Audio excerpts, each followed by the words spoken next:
Kızılcık Şerbeti yeni bölümde neler olacak? Videomuza başlamadan önce Işıl Pembe'ye yaptıklarının cezasını çeksin isteyenler videomuzu beğensin, sayımızı görelim. Ayrıca diziden ayrılmasını istediğiniz karakterleri de yorumlara yazmayı unutmayın. Hazırsanız lafı fazla uzatmadan analiz videomuza başlayalım. Metehan'ın vedasını daha önce detaylıca konuşmuştuk.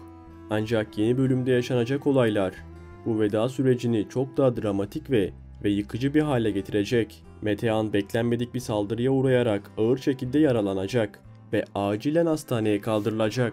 Ancak doktorların tüm çabalarına rağmen kurtulamayacak ve bu acı kayıpla diziye veda edecek. Yaşananlar başta Ömer olmak üzere tüm aileyi derinden sarsacak. Ömer için bu kayıp hayatının en ağır sınavlarından biri olabilir. Metehan'ı kaybetmenin verdiği acı, Ömer'in uzun süre kendisine gelememesine neden olacak. Ancak bu süreçte Kıvılcım'ın desteği Ömer için en büyük dayanak olacak. Kıvılcım hamilelik sürecinin artık en hassas dönemine girerken bir yandan Ömer'in yaşadığı acıyı paylaşacak. Onu bir an olsun yalnız bırakmayacak. Hem duygusal anlamda yanında olacak hem de birlikte güçlenmeye çalışacaklar. Kıvılcım için bu süreç hem annelik duygusunun ağır bastığı hem de sevdiği adama daha da yakınlaştığı bir dönem olabilir. Bu nedenle Kıvılcım'ın hamileliğini daha fazla riske atmadan sakin, huzurlu bir ortamda kalması çok daha önemli hale gelecek. Bebeğin dünyaya sağlıklı bir şekilde gelmesi artık sadece fiziksel değil, duygusal bir iyileşmenin de simgesi olabilir. Öte yandan Leman için de bu yaşananlar yıkıcı olacak. Oğlunu kaybetmenin verdiği tarifsiz acı Leman'ı derinden etkileyecek ve onun karakterinde önemli kırılmalar yaşamasına neden olacak.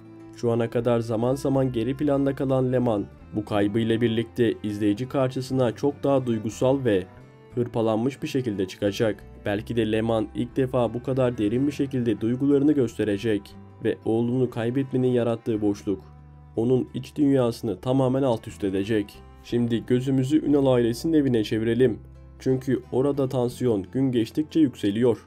Nursema Işıl'ı evden uzaklaştırmak için kendi yöntemleriyle adım atmaya çalıştı.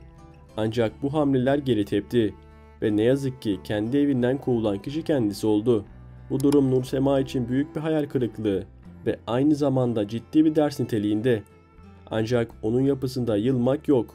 Aksine yaşadıklarından aldığı öfkeyle çok daha kararlı bir hale geliyor. Yeni bölümde Nursema'nın bu kararlılığının giderek artacağını, sabrının taşmaya başlayacağını ve gerçeğe bir adım daha yaklaşacağını göreceğiz. Işıl ise hala sinsice oyunlarını sürdürüyor. Aile bireylerine sevimli görünmeye çalışarak aslında hepsini bir etki altına alıyor. Bu da onu her geçen bölümde daha da tehlikeli bir karakter haline getiriyor. Şu anda onu tam anlamıyla tanıyan kimse yok. Ama Nursema bu maskeyi düşürmeye en yakın kişi. Işıl'ın çevirdiği oyunlar öyle boyutlara ulaşmış durumda ki artık dizinin en kilit isimlerinden biri haline geldi. Ama unutmayalım, her oyunun bir sonu vardır. Pembe'nin başına gelenlerinin arkasında Işıl'ın olduğunu izleyenler biliyor. Bu yüzden birçok kişi Işıl'ın cezasını çekmesini, en azından yaptıklarının karşılığını almasını istiyor. Özellikle Koray'ın rolü bu noktada çok kritik. Koray, Işıl'ın en büyük sırlarını bilen kişi ve bir gün bu yükün ağırlığıyla o sırları birine anlatması kaçınılmaz görünüyor. Eğer bu itiraf gerçekleşirse Işıl için tüm kapılar kapanacak ve onun maskesi tüm aile önünde düşecek. Bu sezon finaline doğru Işıl defterinin kapanacağı yönünde ciddi ipuçları var. Senaryo gidişatı da bunu destekler nitelikte.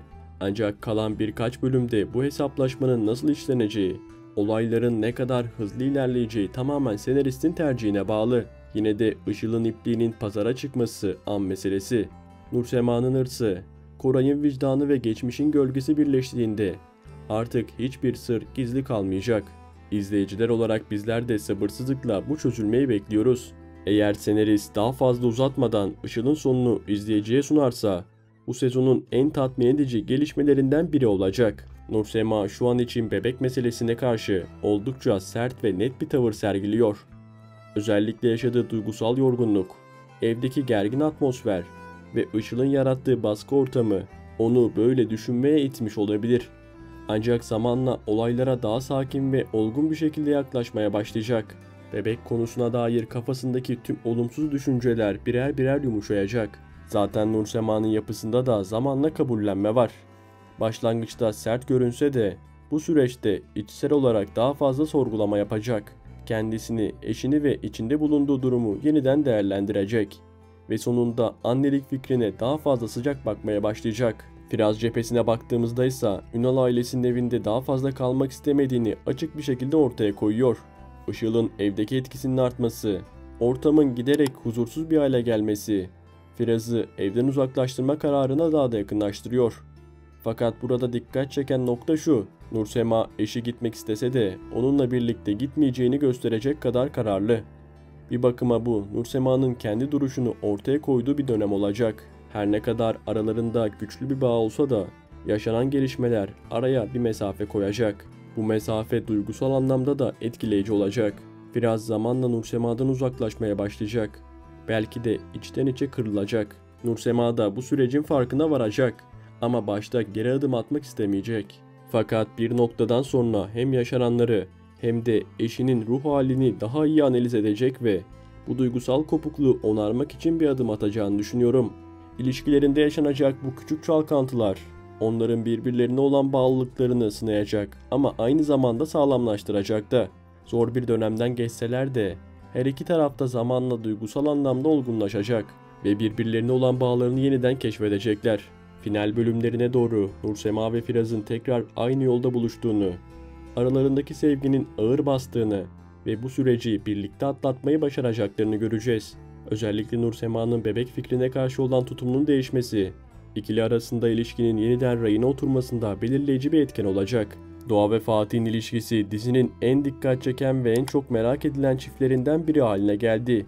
Özellikle son bölümlerde yaşanan bu gelişmeler, İkilinin arasında artık çok daha güçlü bir bağ kurulduğunu gösteriyor. Aralarındaki ilişki her ne kadar zaman zaman dalgalanmış olsa da Doğa ve Fatih ilk kez aynı safta, aynı fikirde ve aynı hedef doğrultusunda hareket etmeye başladılar. Bu da ilişkilerini önceki dönemlere kıyasla çok daha sağlam bir zemine oturtmalarına zemin hazırladı. Fatih'in açık ve net bir şekilde Doğan'ın yanında durması, onun ne kadar değiştiğini ve olgunlaştığını gözler önüne serdi. Bu kez eşinin duygularına öncelik veren, onun söylediklerini önemseyen bir tavır sergiliyor. Bu da Doğan'ın güven duygusunu pekiştiriyor.